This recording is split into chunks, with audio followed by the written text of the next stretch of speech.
Si yo les dijera que cada martes el señor productor y yo hacemos malabares para meter todas las cosas que queremos meter en este programa, caerían en la cuenta de por qué siempre les digo, no saben el programa que tenemos el día de hoy. Y es que de verdad hay muchas cosas que han pasado desde la última vez que nos vimos, hace apenas 7 días. Entre otras, es porque el mundo no se detiene, las ambiciones no se detienen, los deseos de dominación política no se detienen y a todo eso estamos sometidos. En el día de hoy vamos a hablar de Rusia, Ucrania y el peligro nuclear. ¿Realmente hay un peligro nuclear? ¿Cómo está fundado? ¿Por los deseos de uno sobre bombardear al otro con misiles nucleares? ¿O porque ambos están sembrando una suerte de idea terrorista al bombardear la central nuclear de Zaporilla? De todo eso les vamos a hablar del día de hoy, pero antes de arrancar, pues vamos a saludar a los que nos están viendo en línea el día de hoy. Gracias a los que están en YouTube. Gracias. Denle, por supuesto, lo que siempre les digo. Miren, ahí está la campanita. Le dan clic a la campanita para recibir notificaciones cuando estemos en vivo y transmitamos programas como estos y ustedes puedan sumarse al grupo. Denle clic al botón de suscribirse y entonces estaremos aún más conectados. Gracias a los que nos están viendo en Facebook, en Twitter, en Instagram y en los distintos canales, no solo en el de Federalismo y Libertad por el que se transmite este programa. Así es que gracias a todo el mundo. Vamos a empezar hoy con una editorial un poco extraña, pero editorial al fin.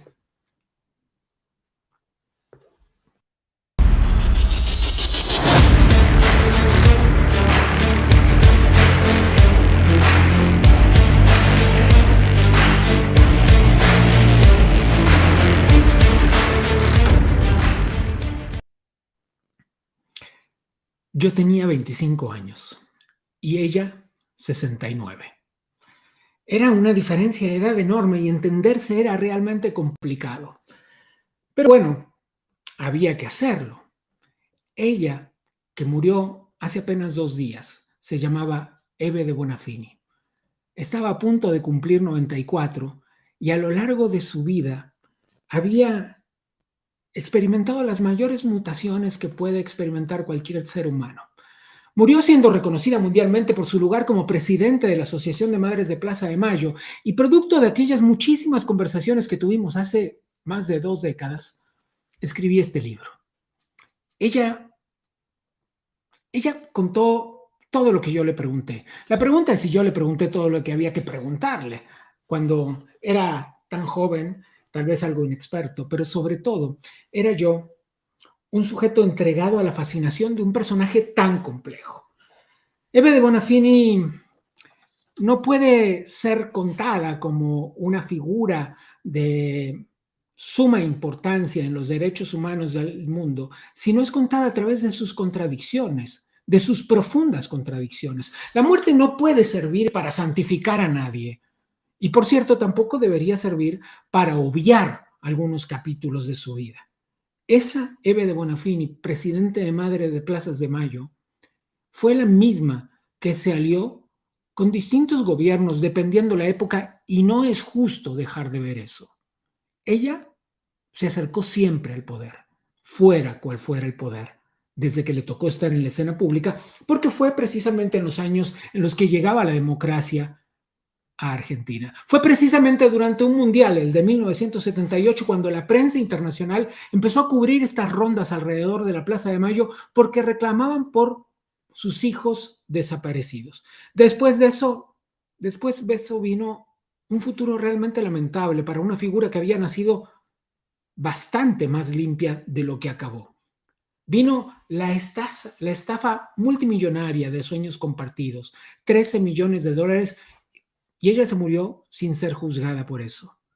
Las oscuras reivindicaciones, las frases nefastas, festejando, por ejemplo, el atentado de las Torres Gemelas y las 2.700 personas que murieron allí, festejándolo, así como lo oyen.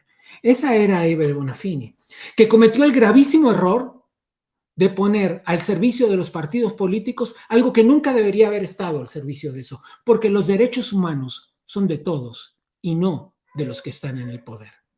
Entonces se hizo evidente lo que pocos se atreven a decir sobre Ebe de Bonafini, y es que era una mujer con una profunda ignorancia sobre la historia reciente.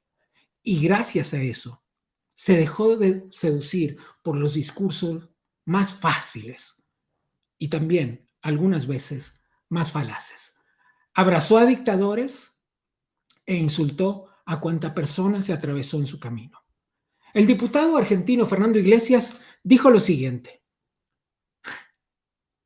durante los años de la dictadura, las madres de Plaza de Mayo fueron la encarnación de los principios de la revolución liberal. Se retorcerá en su tumba Ebe de Bonafini en este preciso instante al escucharlo.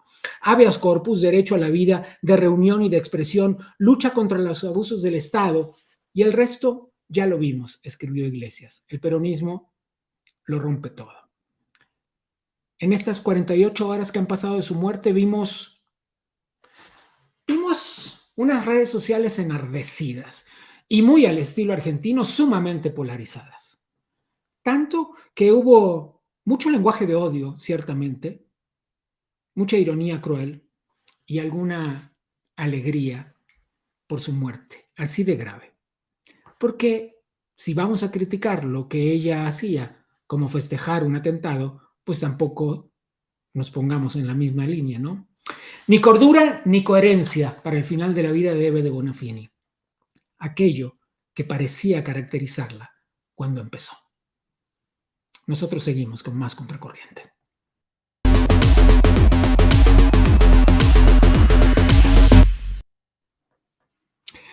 Esta semana, este fin de semana, hubo en la Ciudad de México una reunión de la ya les voy a decir que no me sale el nombre, la Conferencia Política de Asociación Conservadora. Se reunieron en la Ciudad de México por primera vez. Vamos a empezar con Radar para contarles de qué se trata.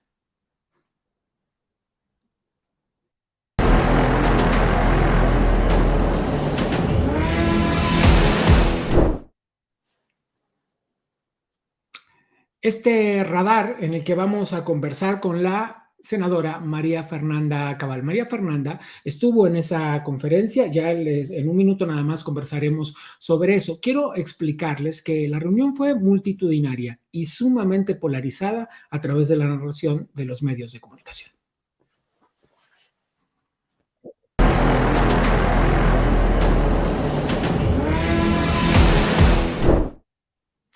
El fin de semana pasado en la Ciudad de México hubo una reunión de fuerzas liberales de distintas partes del continente.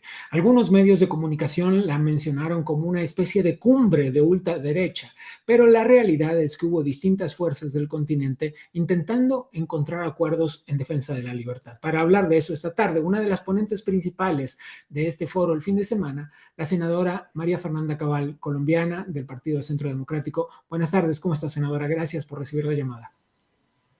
Gracias por la invitación, de verdad, es un gusto estar aquí. La gente estuvo fascinada con su presentación.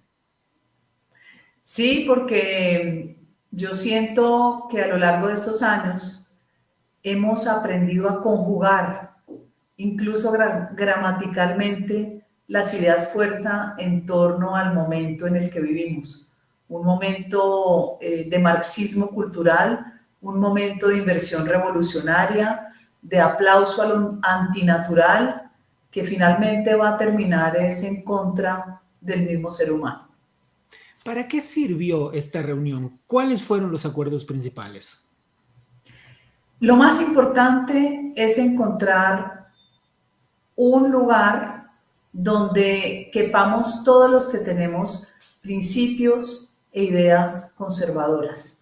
Somos conservadores de ideas liberales, libre mercado, libre pensamiento, libertad de cultos, pero que entendemos que los países ricos son ricos porque sencillamente apuestan a las leyes del libre mercado. Al estar unidos, somos más fuertes para enfrentar los desafíos que nos plantea el Grupo de Puebla, que yo lo llamo un grupo de convictos, y que finalmente es el cerebro que dirige el Foro de Sao Paulo. Exacto, el Grupo de Puebla es, digamos, la actualización del Foro de Sao Paulo, ¿no? Otro de los participantes en la CIPAP por sus siglas en inglés, fue el diputado Milei de Argentina, otra especie de rockstar continental de las ideas de la libertad. Claro, porque Milei es un outsider que ha sido controversial en un país arruinado por todas las políticas populistas heredadas de Perón, un país rico que terminó prácticamente siendo un estado fallido, vive de default en default, y él, que es un economista extraordinario, pone contra las cuerdas a todos los políticos corruptos de Argentina. Senadora, eh, a menudo uno escucha a los representantes liberales de distintos países decir que el relato socialista, y usan exactamente esta expresión, es mucho mejor que el relato de los liberales. ¿Es que es mejor? ¿Es que no se han organizado? ¿Qué lectura tiene usted al respecto? No, lo que pasa es que el error nuestro, la falla, es haber dejado de lado la ideología. Nos dedicamos a hacer empresa, a generar riqueza, a generar empleo, a pagar impuestos y la ideología se la regalamos a una izquierda depredadora que vende deseos convertidos en derechos, que motiva el uso de la emoción por encima de la razón y que termina atrapando incautos. Y eso se convirtió en un desafío, sobre todo porque muchos de esos ingenuos o de lo que se denominan los imbéciles, la imbecilidad colectiva, son los que votan y llevan al poder a personajes indeseables que destruyen países completos. Bueno, son duras sus palabras. Entiendo que este es el parte del acuerdo generalizado de las ideas alcanzadas este fin de semana. El acuerdo es defensa de la libertad, defensa de la vida, defensa de nuestras creencias en Dios, defensa de todo aquello que ha sido una conquista de la civilización judio-cristiana, defensa del sentido común, de la coherencia y sobre todo tener la firmeza para enfrentar a quienes tienen esa capacidad tenebrosa de modificar la realidad creando realidades paralelas. Ese es el desafío. El socialista vive de mitos, de leyendas, es contraevidente en su argumento y eso hay que enfrentarlo, desenmascararlo y derrotarlo. Es la senadora María Fernanda Cabal, colombiana. Le agradezco la conversación de esta tarde. Muchas gracias a ustedes por la invitación. Continuamos.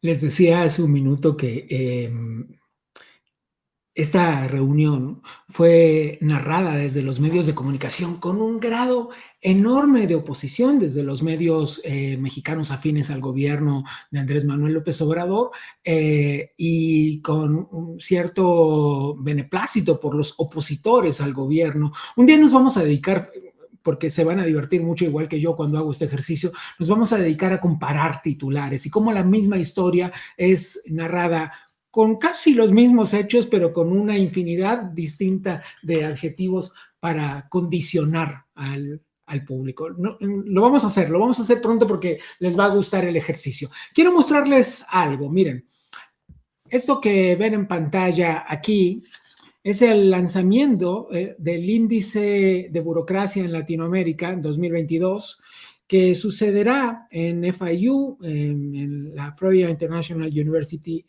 a través del Adam Smith Center en cooperación con Atlas Network.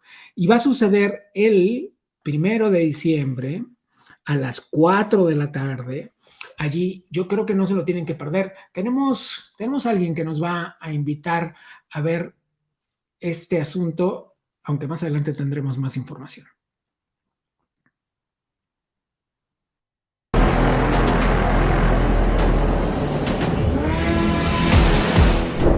Sara Levy, coordinadora del índice de burocracia en Latinoamérica, está esta tarde conmigo porque se viene ya la presentación del índice, Sara.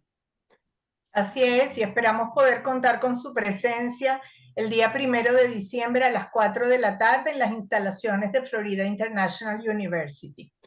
Es un evento presencial. Así es. ¿Y quiénes estarán allí? Bueno, estará nada más y nada menos que el presidente Duque, la directiva de Atlas Network, el doctor Carlos Díaz Rosillo por Adam Smith Center de FIU, y bueno, quien les habla, esperando que tenga la oportunidad de exponerle los resultados que hemos encontrado en el índice de burocracia para América Latina. Un adelanto nada más, una sola cifra que nos espante. 548 horas al año. Dedicamos única y exclusivamente a hacer trámites burocráticos. Eso representa poco más del 30% de nuestro tiempo laboral. Una barbaridad. De todo eso se van a enterar en la presentación a la que acaban de invitarlos, pero además tendremos una conversación nosotros más adelante sobre este asunto. Continuamos con más Contracorriente.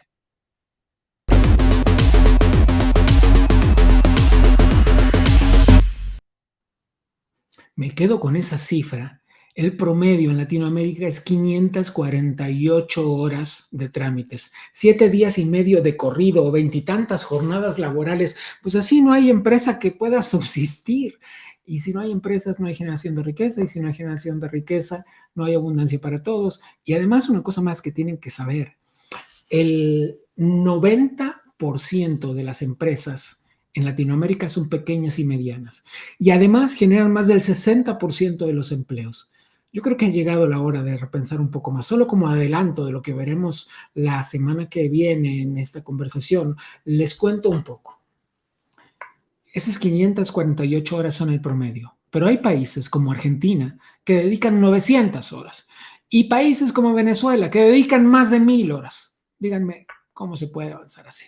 De todo eso hablaremos un poco más adelante, pero además, antes de mostrarles la entrevista cara a cara del día de hoy, quiero decirles que no se muevan porque al regresar de esta entrevista vamos a entrarle al tema de hoy.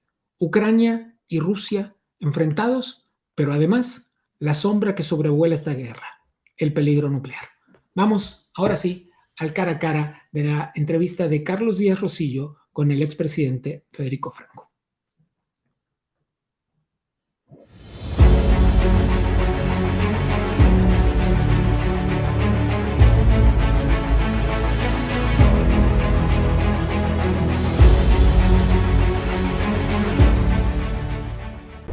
Presidente, es un placer tenerlo en Contracorriente. Bienvenido. Igualmente, Carlos, el placer es mío compartir contigo y con todos los televidentes de este prestigioso programa. Nunca mejor nominado, Contracorriente. Así es. Quiero llevarlo primero al Paraguay. Lo que un presidente, un expresidente, un ciudadano en general siempre debe hacer es tratar de hablar de cómo traer más beneficios a su país. En otros países latinoamericanos vemos que los líderes de oposición no hacen eso. Y creo que la clave del éxito de la estabilidad del Paraguay, como del Uruguay, como de pocos otros países latinoamericanos, es que a pesar de que tienen divisiones muy fuertes entre los partidos, una vez que salen del país y quieren traer inversiones, se unen y presentan una imagen positiva del país. Paraguay es un país fuerte, estable, predecible. Nosotros cumplimos 80 años que tenemos la misma moneda. Nuestra moneda de guaraní nunca tuvo ninguna devaluación, no entramos en default, no cambiamos de nomenclatura, no le sacamos cero. La Argentina y el Brasil compiten quién tiene más cero ganados que el otro. Uno tiene 18 ceros y otro tiene 16 ceros. Uno cambió 3 veces la nominación, otro cambió 4 veces la nominación. Nosotros somos un país pequeño, como un jamón y un queso comprimido por 2 panes enormes que son Brasil y Argentina. No pesa si comparamos con la economía argentina o brasilera, pero sin embargo somos un país estable. Hay Estado de Derecho, hay compromiso democrático, los presidentes se eligen cada 5 años, después de ese paréntesis trágico que fue la dictadura de Alfredo Stroessner Matteuda. El Paraguay ha entrado sistemáticamente cada 5 años a cambiar su presidente. Los números, te diré así a grandes rasgos, somos campeón del mundo en producción de energía hidroeléctrica limpia y renovable, a pesar de que nuestros hermanos argentinos y brasileños llevan casi gratis. Pero no le comentes esto, no vaya a transmitir eso para Argentina ni para Brasil, para que nos enteren que nos están literalmente llevando gratis nuestra energía, porque ni siquiera podemos decir que se le está cobrando. Así todos somos campeones del mundo en producción de energía hidroeléctrica limpia y renovable, somos campeón del mundo en producción de azúcar orgánica, tercer país exportador de soja, cuarto país exportador de aceite de soja, sexto país exportador de trigo, maíz, quinto país exportador de carne. La deuda externa paraguaya es muy baja. El PIB en relación a la deuda no sobrepasa del 20-25%. Sin embargo, a pesar de todo eso, se conoce muy poco del Paraguay y los inversionistas americanos y extranjeros, en realidad, no vienen al Paraguay de la manera en que van a otros países. ¿Por qué? Porque probablemente no tenemos una política comunicacional, no tenemos una imagen Paraguay para vender. Si yo te dijera, Carlos, hoy que en Europa la carne que se vende como carne argentina es paraguaya, probablemente me digan, no, Federico, me estás engañando. Y te juro que no.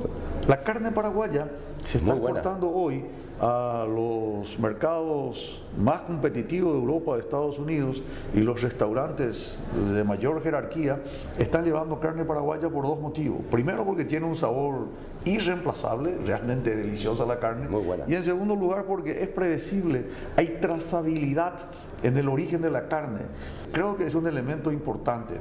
La soja paraguaya tiene mayor cantidad de proteínas que la soja argentina.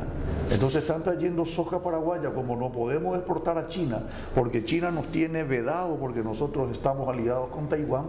Entonces se hace un dumping y se lleva la soja del Paraguay a San Lorenzo, Rosario, Argentina, Santa Fe, Argentina, mejor dicho, y de ahí se exporta como soja argentina, cuando que es paraguaya. Pero mencionó China y Taiwán. Eso es una gran oportunidad ahora para el Paraguay, porque ahora que nos hemos dado cuenta de una manera muy clara de que hacer negocios con la China comunista no le conviene a la seguridad nacional de los Estados Unidos, Paraguay es uno de los pocos países del mundo que reconoce el gobierno de Taiwán. Paraguay no solamente es uno de los pocos países, te diré con autoridad, es el país más grande con quien Taiwán tiene relación. El hecho, Carlos querido, de haber sido durante mucho tiempo un país mediterráneo fue una cruz para el Paraguay. Nosotros no tenemos costas sobre el mar. Sacar nuestra producción de carne, nuestra producción de granos, cereales, nos cuesta 35, 40 dólares por tonelada de competitividad para poder enviar después a los mercados internacionales. Hoy, el hecho de ser o de haber sido durante mucho tiempo un país mediterráneo con todas las incompatibilidades que ello representa comercialmente, hoy nos estamos convirtiendo de a poco en el corredor obligado del bioceánico Atlántico-Pacífico. Entonces, antes, para llevar al gran mercado asiático, había que ir por Argentina, llegar hasta el estrecho de Magallanes, retomar, volver a subir por toda la costa de Chile y llegar a los puertos de aguas profundas de Antofagasta, de Mejillones, de Iquique. Hoy, a través de nuestro Chaco, el Chaco paraguayo, se podría llegar no en un mes y medio, sino probablemente en 2 o 3 días. Wow. Y eso va a significar un cambio. Te aseguro que el nuevo canal de Panamá es el Chaco paraguayo. No voy a pretender presentarme como un experto en política paraguaya, no lo soy, pero lo poco que sí conozco me permite decir lo siguiente. Mi visión del Paraguay desde afuera es, como comentaba al principio, de que a pesar de que los dos partidos principales del país tienen sus divisiones internas, una vez que escogen a un candidato, el Partido Colorado, el Partido Liberal, se unen cada partido tras su candidato y van a la elección general. Estoy viendo un poquito más de división interna en vista a esta elección presidencial que vamos a ver próximamente, en donde los colorados, por ejemplo, están en dos bandas muy diferentes.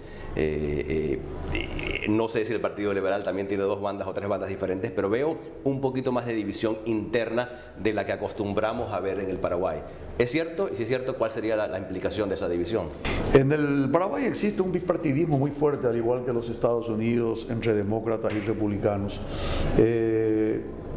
Yo tampoco conozco con exactitud la situación ideológica en los Estados Unidos entre demócratas y republicanos, pero en el caso paraguayo es evidente que lo que nos diferencia es la vocación de poder y los colores.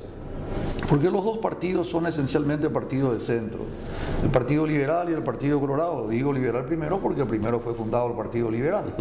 En estos momentos en mi partido hay 3 precandidatos a presidente de la República.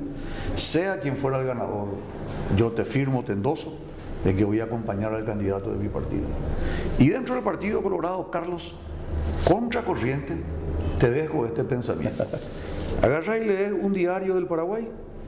Y ese diario, que es propiedad de Horacio Manuel Cartejara, dice: el equipo de Mario Abdo está involucrado con el grupo Quds de la Guardia Imperial iraní.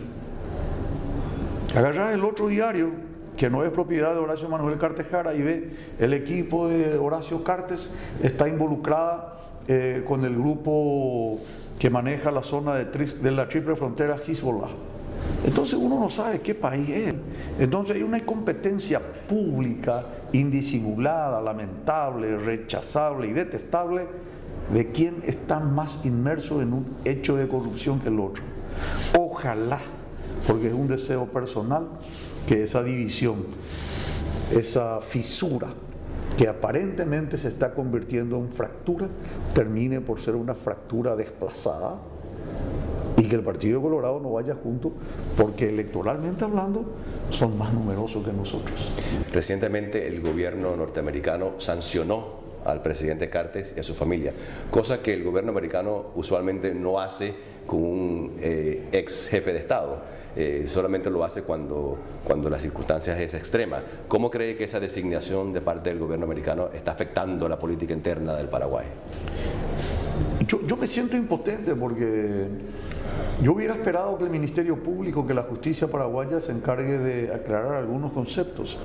¿Cómo podés producir 100 millones de cigarrillos por día si tu población paraguaya es de 8 millones?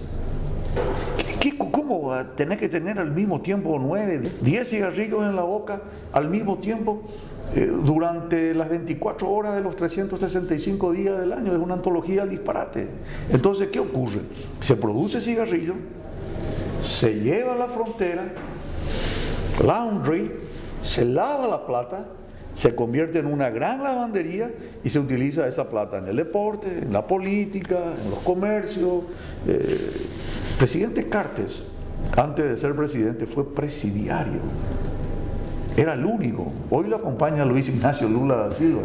Hoy tenemos dos expresidiarios. Lula todavía no asumió. Sigue siendo el único Horacio Manuel Cartes Jara. Pero que vengan los Estados Unidos, que venga el Departamento de Estado a designar a Horacio y a su familia significativamente corrupto y al actual vicepresidente de la República, te pinta a cuerpo completo la podredumbre de la estructura institucional del Paraguay, el fracaso de nuestras instituciones. ¿Dónde está el Ministerio Público? ¿Dónde está el Poder Judicial? ¿Dónde están las denuncias? Es necesario que venga una potencia extranjera a señalarte lo que tenés que hacer. Presidente, muchísimas gracias. Gracias. Un placer. Muchas gracias.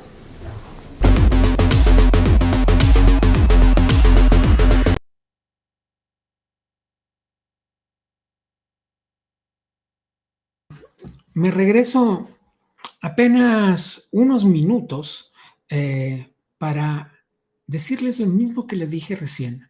Un día hagamos el ejercicio. ¿Se acuerdan lo que dijo el presidente Franco sobre los medios de comunicación? Sobre cómo son narradas las mismas realidades desde un ángulo absolutamente distinto. Hagamos ese ejercicio porque yo creo que nos la vamos a pasar bastante bien. Vamos a arrancar pues con nuestro tema principal del día de hoy. Vamos a abrir el spotlight.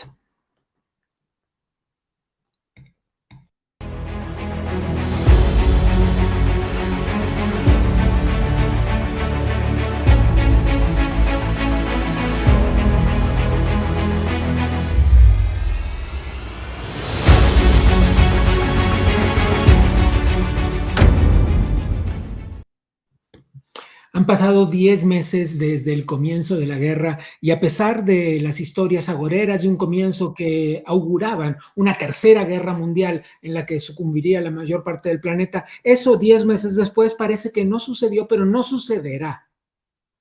El punto es que aún así no es menos terrible ni menos escandaloso el escenario que estamos viendo. Esta guerra que le cuesta a Rusia entre 700 y 900 millones de dólares cada día, que han sido ya cientos de miles de millones. Esta guerra, que además ha sido cruel como casi todas las guerras, y que en este último escenario arroja además muchas dudas. Hace unos días hubo un bombardeo sobre una central nuclear que se llama Zaporilla. Ambas partes de los involucrados, tanto los rusos como los ucranianos, aseguran que no fueron y acusan al opuesto. Algunos de los dos claramente están mintiendo.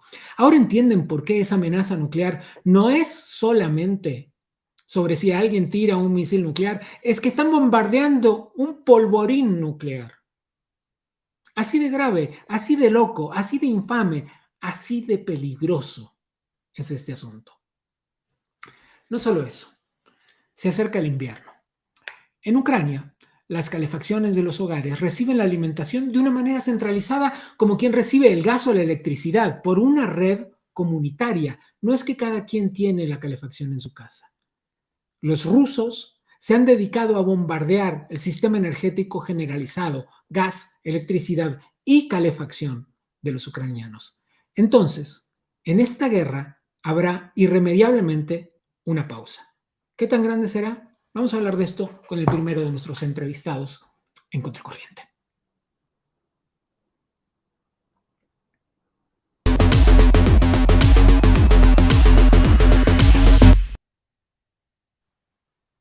Me acompaña en este momento Eric de la Fuente, quien es profesor en Relaciones Internacionales en Florida International University. Vamos a hablar de lo que hemos estado hablando el programa, pues, ¿qué pasa con la guerra? ¿Hay un peligro nuclear? Eric, buenas tardes, gracias por tomar la comunicación. Muy buenas tardes y gracias por la invitación. La primera de las preguntas que todos nos hacemos es, ¿esta guerra entra en una recesión o está empezando a apagarse?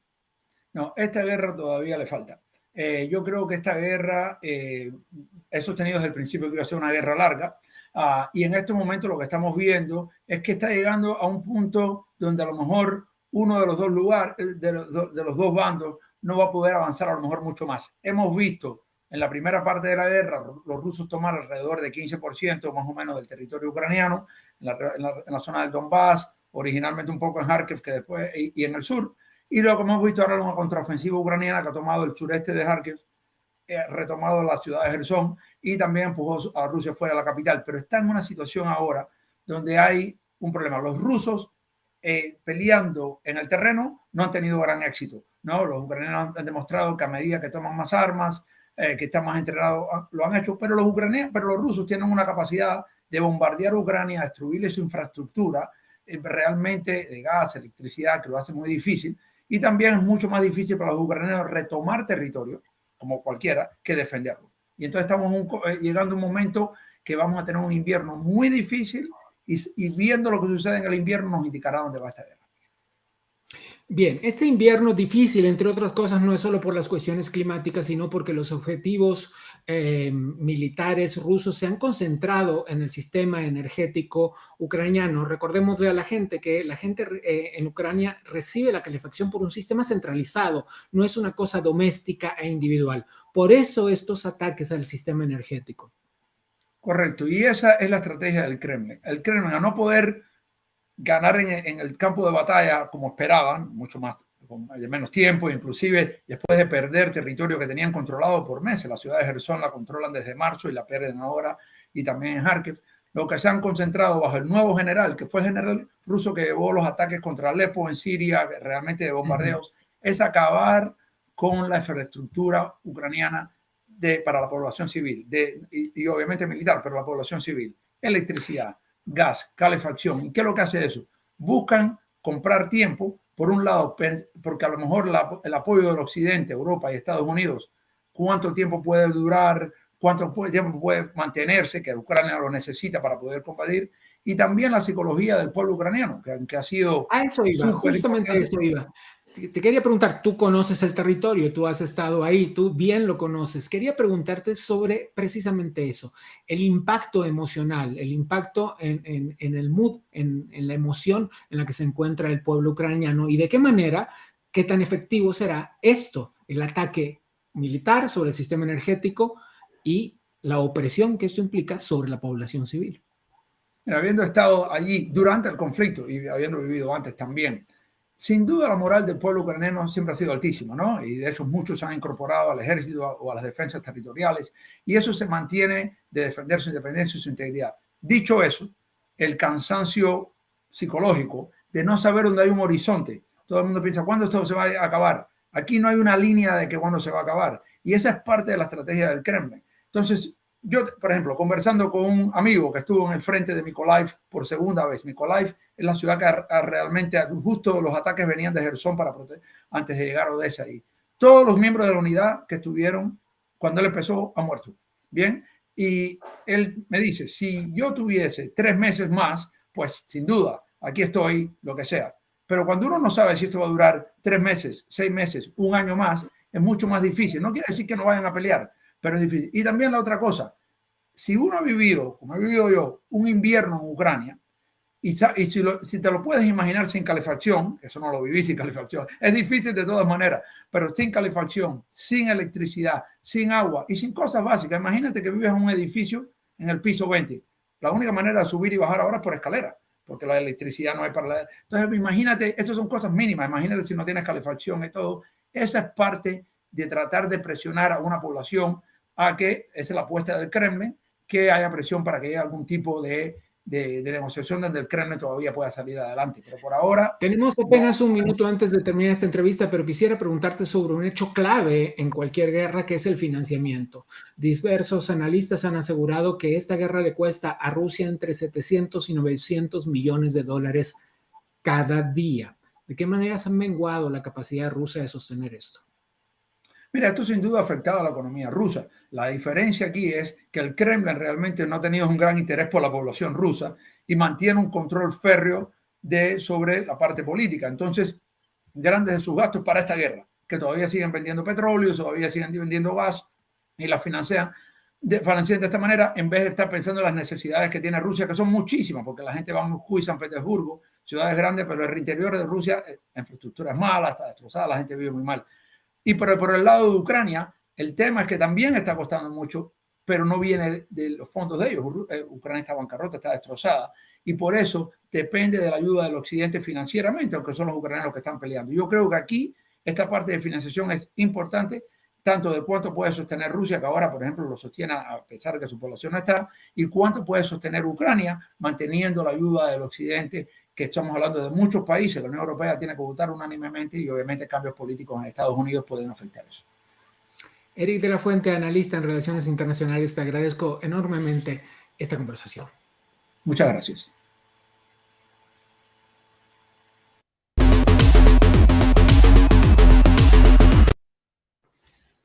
Y todavía hay mucho más para seguir hablando de este asunto. Esta guerra que, como les digo, está llena de vericuetos y ha tornado, además, no solo en una especie de favoritismo a quién está a favor de quién y qué sanciones le ponen cada uno dependiendo de su mapa político.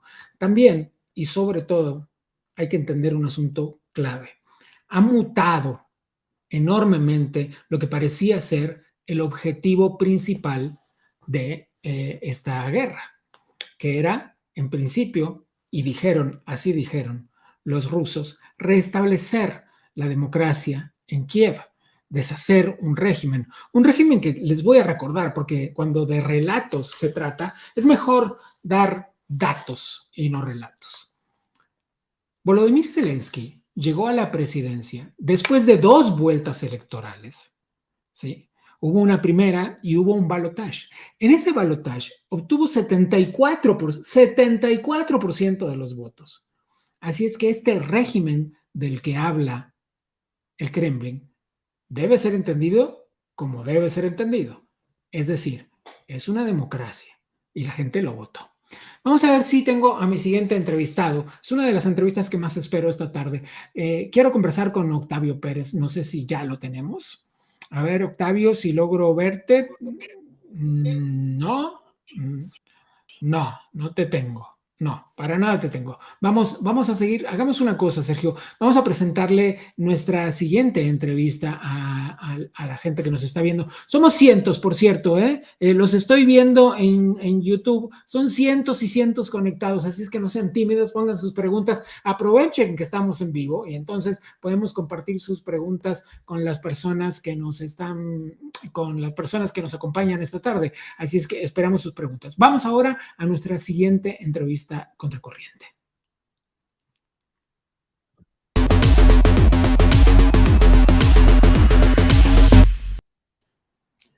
Para seguir profundizando sobre el análisis de cómo va la guerra. Me acompaña Fausto Pretelín, un internacionalista reconocido que ya ha platicado con nosotros en otras oportunidades. Fausto, muchas gracias. Al contrario, Gabriel, es un gusto platicar contigo. ¿Hay alguien ganando la guerra? Bueno, todo depende, las fotografías cambian día a día y depende también de los objetivos de cada uno. Creo que anímicamente ha mejorado Ucrania en las últimas semanas desde el punto de vista de que Rusia ha ido retrocediendo territorio que había ganado desde el 24 de febrero. Hay que recordar que Rusia tiene una presencia en un 10-15% en territorio ucraniano. Y esto, de alguna forma, no se puede decir a quién hay que levantar en la mano. Creo que es una guerra que ya lleva casi 10 meses, es una guerra que lleva tiempo. Las expectativas no son buenas para Rusia desde el punto de vista que no ha logrado 3 objetivos. El primero de ellos, llegar a la capital, a Kiev. Un segundo elemento ha sido Jersón. Y otro de los elementos ha sido en los últimos días un río, Drempier, que es un río que también ha perdido presencia en él. Creo que bajo ese esquema, Gabriel, podemos decir que no ha logrado los objetivos tan fácil Rusia. ¿Pero por qué? ¿Por qué fue moviéndose, Fausto? Digo, primero el discurso ruso era: vamos a restituir una democracia perdida, es decir, vamos a darle democracia y acabar con un régimen, decían. Régimen que, recordemos, es expresado de esta forma del lado ruso, pero sin embargo, en las elecciones en las que Zelensky ganó, tuvo una primera vuelta electoral, luego hubo un balotaje en el que obtuvo casi 75% de los votos. Es decir, esta legitimidad de la que Rusia hablaba no era tal. Pero fue cambiando su discurso, Fausto. Primero vamos aquí a deshacer un régimen, y después la idea de anexar el territorio también fue perdiéndose un poco. ¿Por qué ha ido cambiando de esta forma? Bueno, yo creo que la cohesión de los 27 miembros de la Unión Europea, más Estados Unidos y Reino Unido, no es poca cosa.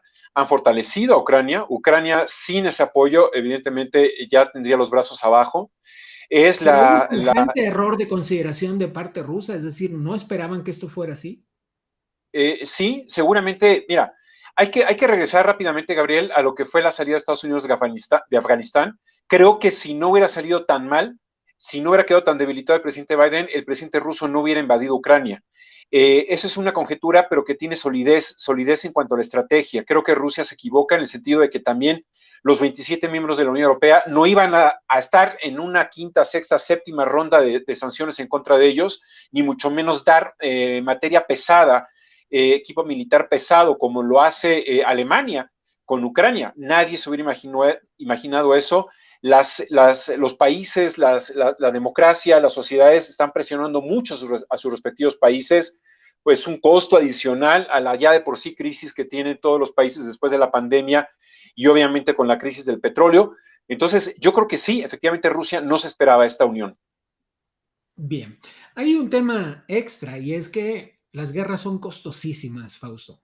Se ha hablado mucho acerca de los costos. Algunos auguran que ya ha gastado algo así como 20,000 millones de dólares, 200,000 millones de dólares Rusia en esta guerra. Se habla de un costo cercano, en algunos casos, de casi 1,000 millones diarios. La realidad es que con este mapa sitiado que tú acabas de describir, Rusia está gastando la guerra de su bolsillo. En cambio, Ucrania está recibiendo apoyo en algún lado de Alemania, pero también de Occidente. ¿Cuánto tiempo puede sostenerse esto y en qué escenario? Sí, mira, yo creo que la vinculo con la última parte que estaba mencionando.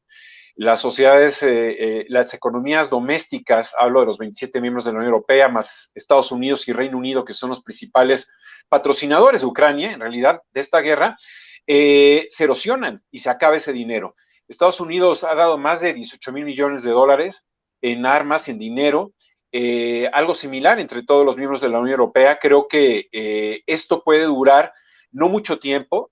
Creo que después del invierno vendrá pues más peticiones, más exigencia de las sociedades europeas, de Estados Unidos y Reino Unido, para que de alguna manera las ayudas ya se canalicen internamente a los países y no solamente a Ucrania. Por eso digo que a corto plazo, esto, es decir, un año aproximadamente, hasta febrero del próximo año, veremos que todavía seguirá fluyendo las ayudas económicas hacia Ucrania, pero posteriormente, Gabriel, creo que va a haber ya candados, va a haber más restricciones, más peticiones de que ya pongan punto final. Y lo hemos visto en las últimas semanas, Gabriel, es decir, ya hay petición incluso del ejército de Estados Unidos para que Ucrania se siente a negociar con Rusia. Bien, eso describe bastante bien el escenario. La última pregunta, porque nos corre un poco el tiempo, es el cambio de configuración en la Cámara en Estados Unidos después de las elecciones intermedias augura quizás un cambio de las prioridades presupuestales. ¿También eso influirá en la guerra? Bueno, es evidente que ya no la tiene tan fácil el presidente Biden, es decir, en la Cámara Baja hay republicanos que ya están queriendo ponerle candados a estas ayudas. Sí es significativo. Parece que hay una cohesión en el mensaje, es decir, tanto republicanos como demócratas quieren darle un mensaje de optimismo al presidente Zelensky en Ucrania, pero otra cosa es la realidad y a partir del próximo 20 de enero, 22 de enero, veremos cuando se instale en la nueva Cámara cómo van a reaccionar ya los nuevos representantes. Fausto, analista internacional, muchísimas gracias. A ti, Gabriel. Hasta pronto.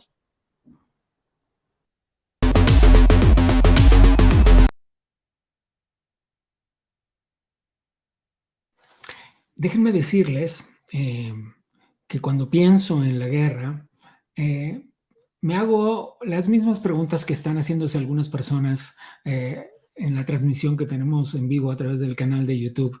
Dice, ¿cuánto afecta la guerra a la economía rusa? Pregunta de JC Light. Bueno, es una pregunta que nos hacemos todos, porque como decíamos hace unos minutos, esa economía rusa está siendo menguada. Ahí no hay nadie más que los rusos poniéndole dinero. Díganme quiénes, salvo los chinos que están comprándole más de la cuenta últimamente a los rusos, y eso de alguna manera, y depende de quién lo lea, puede ser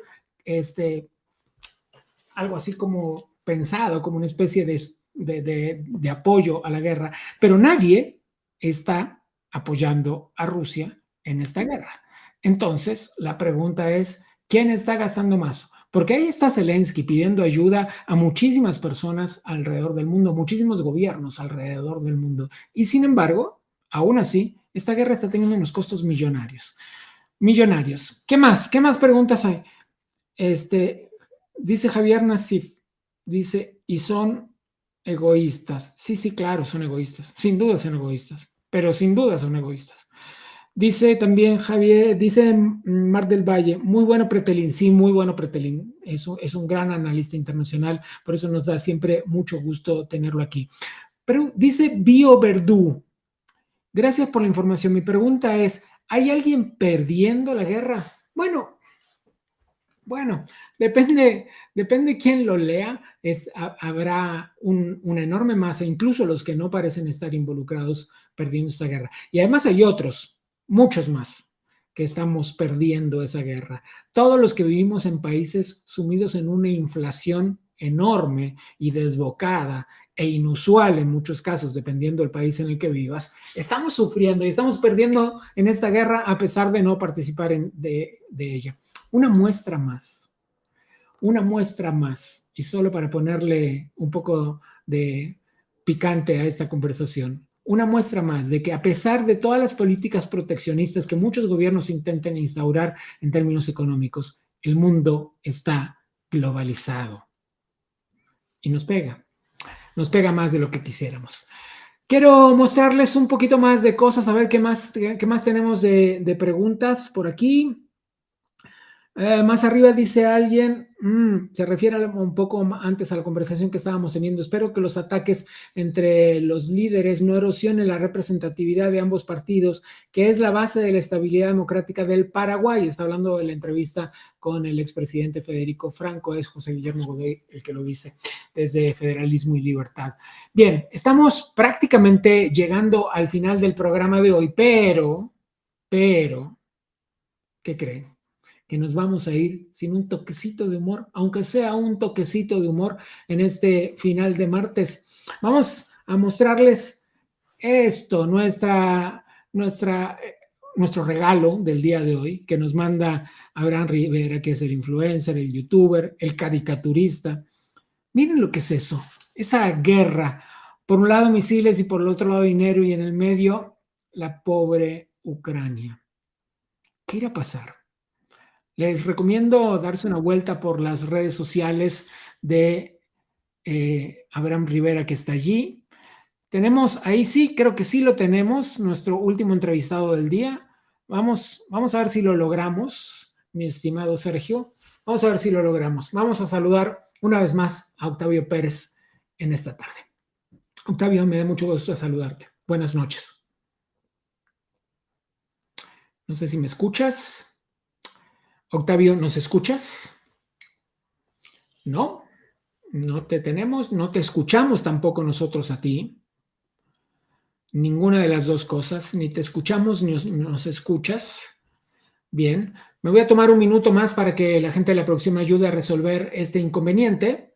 Y en lo que eso sucede,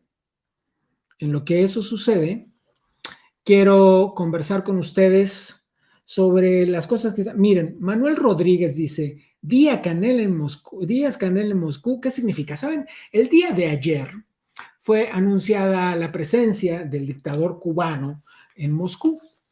Entre otras cosas, fue a inaugurar, a develar una estatua de otro dictador, de Fidel Castro, del dictador supremo en Latinoamérica.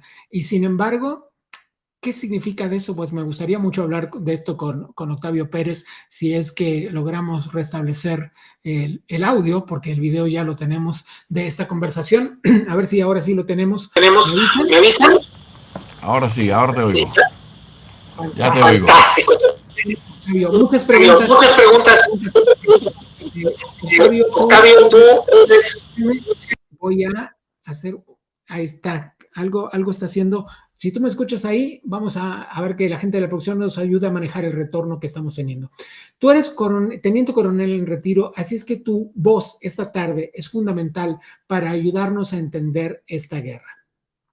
Ahora nos metemos sobre la presencia de Díaz-Canel en Rusia, pero antes que nada, y esta pregunta que todo el mundo se hace, ¿qué tan serio, qué tan probable es el peligro nuclear del que la gente habla? No solo por los bombardeos, sino por esta cosa de el ataque a la central nuclear de Zaporilla. Te escuchamos. La central de Zaporilla equivale al Fujiyama que ocurrió en Japón. Son 6 reactores. Es la central más grande de toda Europa. Desde que empezó la guerra, solo uno de los 6 reactores ha estado funcionando.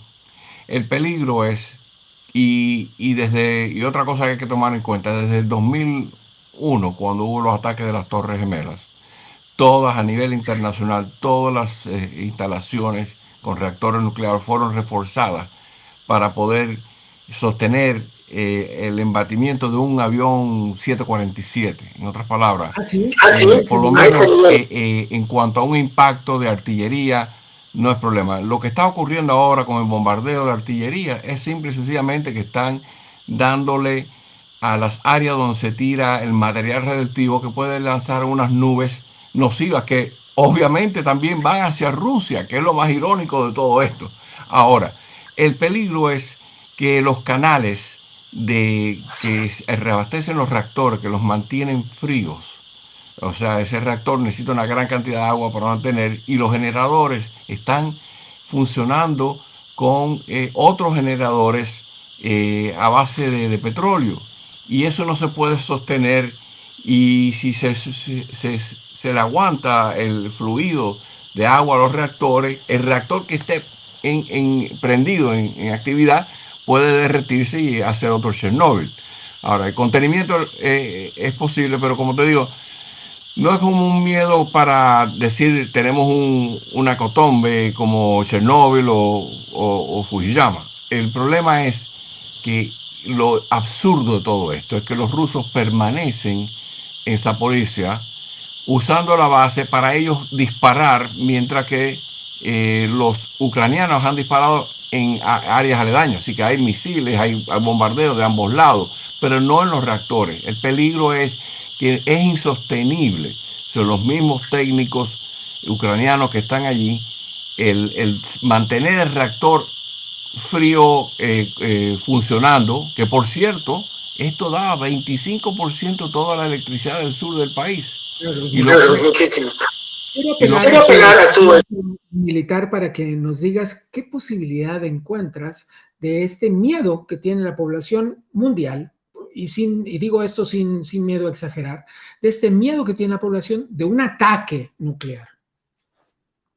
Primero, Putin ha tenido que replegarse sus palabras y lo usó a través de Lavrov, que ha sido el número uno, el 21 ministro exterior que ha tenido Rusia en los últimos 18 presidentes norteamericanos. Este hombre ha estado sempiternamente como el Departamento de Estado, como el equivalente al secretario del Departamento de Estado. Sí. Esa amenaza, lo que llaman los americanos saber rattling, cuando tú empiezas a decir que existe la posibilidad de usar un arma nuclear, se ha disminuido por la sencilla razón que los vientos preponderantes, cualquier nube de cualquier misil táctico, porque eso es otra cosa. Una cosa es una bomba tipo Hiroshima, una bomba de neutrón, pero cuando están hablando de armas nucleares tácticas, fue lo que él estaba hablando hace unos cuantos meses. Aunque sea menos de un megatón, el área se hace insostenible y está permanentemente marcada por años, 20, 40, 60 años en lo que se limpia. O sea que ni ellos se aprovechan si ellos fueran ganadores, victoriosos, ni tampoco Ucrania. Ahora, los vientos, que es lo ridículo de todo esto, como ocurrió en Chernóbil, los vientos en el sur de Ucrania van hacia el noreste, y quiere decir que van para Belgorod, que es Rusia, van para Bielorrusia. Entonces tú disparar un misil táctico sería una estupidez, pero ese retórica pone en jaque a todo el mundo y usa esa baraja terrorista, porque es un acto de terrorismo cuando tú estás apostando que hay la posibilidad de eso. No creo que él vaya a usar un arma táctica. Se vieron vehículos asociados con unidades militares, pero tomen en cuenta que en el mes de noviembre siempre hay un ejercicio nacional nuclear en Rusia, así como lo hicieron la OTAN. Antes de ir a la pregunta del público sobre la presencia de Díaz-Canel en Rusia y tu interpretación sobre eso, me gustaría hacerte justamente una última pregunta de este tema sobre terrorismo. Justamente Zelensky pidió más ayuda militar y económica a la OTAN, y además de eso pidió que Rusia sea declarado e incluido en la lista de países terroristas. ¿Qué posibilidades hay de que eso suceda? Bueno, cuando tú tienes mira, uno de los problemas más grandes que tenemos en el mundo es que la ONU está establecido por los 5 países victoriosos de la Segunda Guerra Mundial, de los cuales Rusia y China se sientan y son un voto de veto en cualquier iniciativa que tú trates de meterlos a ellos en una lista de terrorismo. Entonces eso no va a pasar. Por mucho que se haga la condena y se proponga en el Consejo de Seguridad de la ONU, no va a pasar. Estamos al punto donde estaban las Ligas de las Naciones antes de la Segunda Guerra Mundial, que fue la razón de salir de ser la asociación líder mundial y la creación de la ONU. La ONU nunca ha parado ninguna guerra después de la Segunda Guerra Mundial. Nunca ha prevenido una guerra. Y tener a China y Rusia votando en contra de cualquier otra cosa que tenga una causa humana no va a cambiar. Ahora, si tú vuelves a restituir la ONU con los 5 países más poderosos en economía y en población, no estaría ni Rusia, ni estaría Alemania, no estaría Francia, ni Reino Unido, y nada más que quedaría los Estados Unidos, Brasil, Indonesia, India, o sea que fue una cara diferente. Entonces a lo mejor tendríamos otros 6 jugadores. Entonces eso previene cualquier movida para sancionar a los rusos. Ahora, lo que sí los rusos están haciendo, que por cierto hoy hubo allanamientos, y yo que soy griego ortodoxo de fe, convertí del catolicismo romano a la ortodoxia hace 14 años, han ido a varias iglesias y abadías donde los rusos han estado usando como lugares para hacer, sabotaje adentro de Ucrania. Y eso ocurrió hoy. Pero sí, esa condena puede decirse, mira, ellos han sido causantes en la República Central Africana, donde hubo un rumor el otro día que Putin pudiera usar eso como un país para... Sí, pero es como cuando llevarlos a una corte internacional por los crímenes de lesa humanidad y los bombardeos sobre civiles y todo lo demás. Ahora sí, dinos qué demonios hace Díaz-Canel en Rusia, además de hacer que todos los que estamos a favor de un mundo libre derramemos litros de bilis. Primero, como cubano, yo salí de 6 años después de la invasión de Bahía Cochino. Mi padre fue preso por no hacer guardia de noche y yo tuve un fusil AK-47 con 5 añitos que me partieron la nariz en un registro ilegal. Yo te puedo decir a ti que el régimen cubano es una desgracia cuando le está mendigando al gobierno norteamericano concesiones para abrir negocios, y a la misma vez va a Rusia, que está auspiciando esta guerra con todo lo que está ocurriendo y ofreciéndole a los rusos participación en Cuba, como lo está haciendo Nicaragua ahora este desgraciado Ortega, diciendo que para restituir la paz, y como lo está haciendo Venezuela. Mendigarle, porque eso es una cosa así. Díaz-Canel tiene miedo que haya una insurrección en Cuba. En Cuba hay una carencia tremenda de recursos, necesitan petróleo, necesitan electricidad, y con todo que Putin en el 2014 le borró una cuenta de 35.000 billones de dólares que le debían desde el tiempo de la URSS, no han podido pagar ni le van a pagar nunca. Y ese desgraciado ir allá a abrir un busto de Fidel Castro y rendirle pleitesía, es como el líder de Argentina ir a besar los zapatos, y el mismo a Putin. Es una desgracia verlo como cubano. En realidad él lo que fue mendigar dinero, petróleo, gas, porque sabe que él también tiene un problema interno en el país. Así como se le han ido la gente en Irán ahora por la muerte de esta muchachita, que siguen después de 7 semanas. En Cuba eso es un polvorín. En cualquier momento en Cuba puede estallar, por cualquier razón, por enfermedades, por la carencia de productos.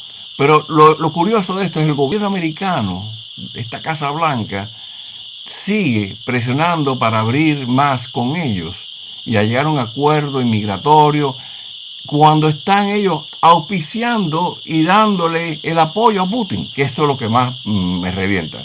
Los cubanos es una desgracia, no tengo solución para ello, pero sí me preocupa que el gobierno norteamericano esté apoyando a los cubanos a abrir la economía, cuando están haciendo este apoyo a estos degenerados que están causando una guerra que no únicamente está afectando a Ucrania.